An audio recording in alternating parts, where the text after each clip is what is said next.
It seems as though we have a pre-trial hearing for the Microsoft Activision case that has been set for January 3rd. So, do you think Microsoft will win this? Let's talk about it right now.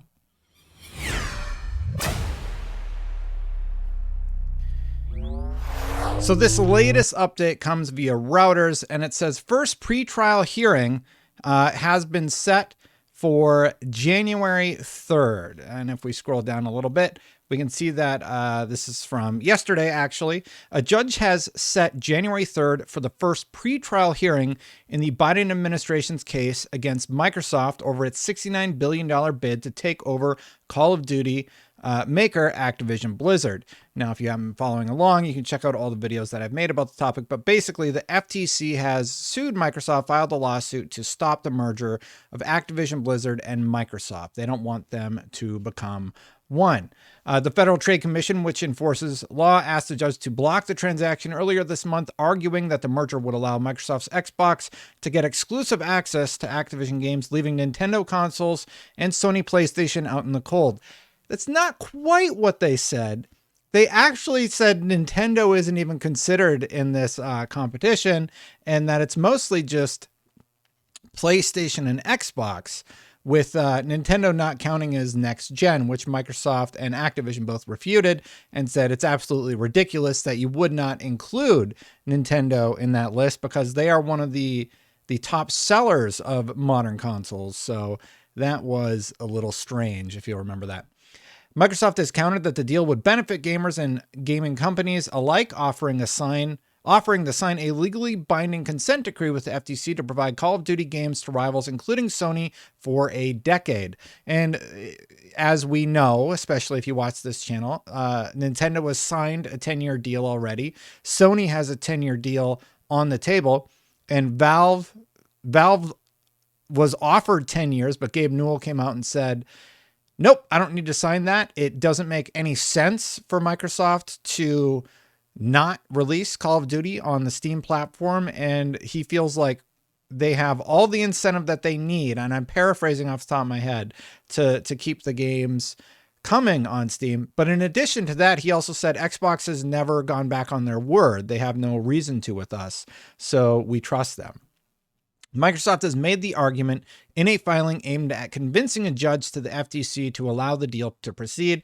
The case is a sign of the administration of U.S. President Joe Biden taking a muscular approach. Okay, that is not a word. Muscular?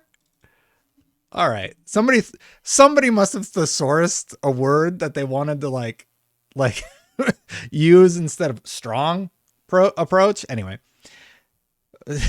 President Joe Biden taking a muscular approach to antitrust enforcement, but antitrust experts says the FTC faces an uphill battle to convince a judge to block the deal because of the voluntary concessions offered by Microsoft to allay fears it could dominate the gaming market. I'm a little curious. Why do they keep referring it to it as U.S. President Joe Biden taking an approach? It's Lena Khan, and the FTC is taking an approach. As far as I know, Joe Biden hasn't really been involved with the case. It's the FTC going against Microsoft to block it, but it doesn't have so much to do with Joe Biden. Anyway, I'm just kind of getting lost in my train of thought. So that's largely what's happening with the deal. But we also got a rumor / update about a game that could be releasing next year. Before we dive into that topic, though, if you've watched this far and you like my videos, please hit that subscribe button, hit that bell. We hit 90,000 subs. Now, my goal is 100,000, but 90,000 is no small milestone to hit. So thank you to everybody who has subscribed. And again, if you hit that subscribe button right now and you're one of the 50% of people who aren't subscribed watching this, we would hit that 100,000 goal today. And then I could gloat about the silver play button that I got because 100,000 people subscribe to the channel. Definitely something I'm looking forward to. It seems like we'll get there in 2023, but if you want to help me out, you can do so. But it seems like we might have a release date for Redfall. A new report is saying that Redfall could be targeting an early May 2023 launch date. This is according to Jez Corden. And according to reports and our own sources, Xbox exclusive Redfall is gunning for the first week of May 2023.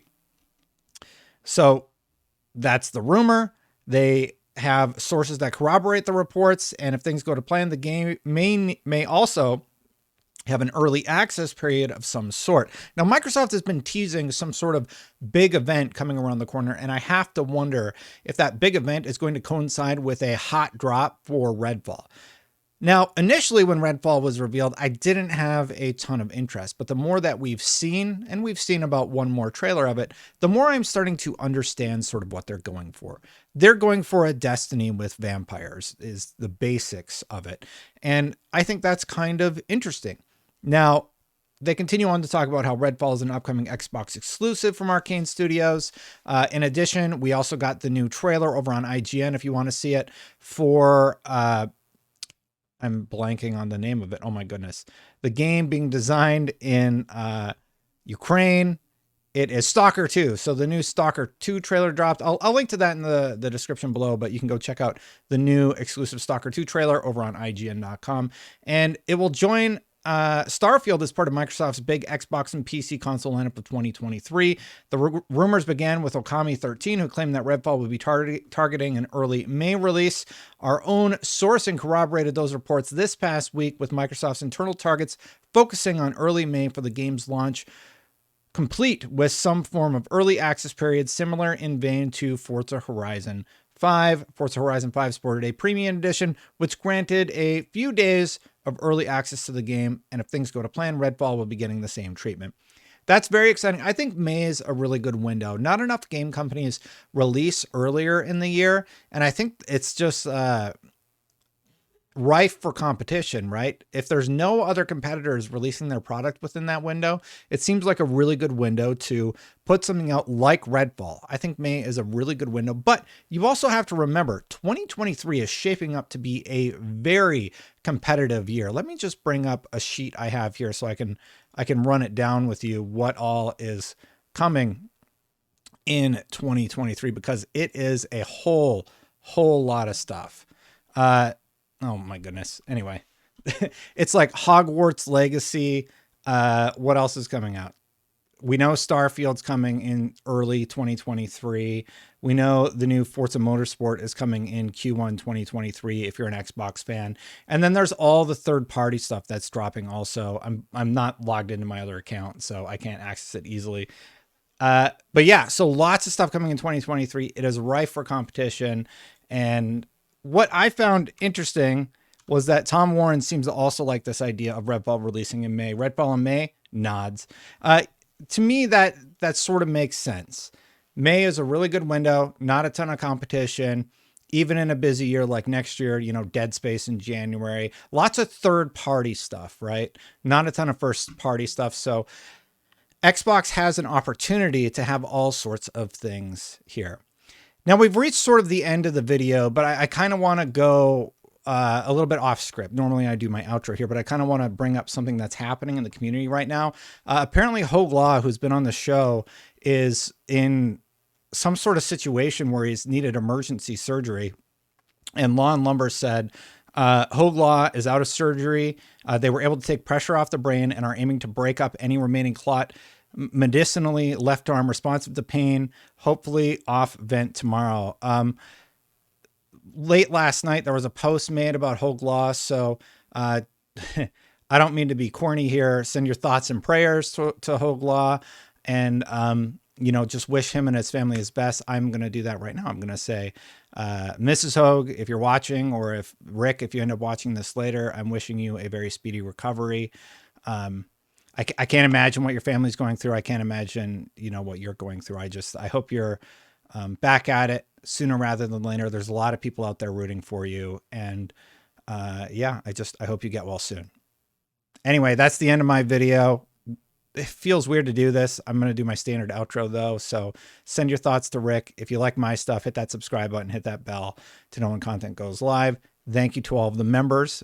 Members, I really appreciate you supporting this channel, allowing me to do my thing, and I'm going to get out of here. I'll see you for the next one. Bye for now, everybody.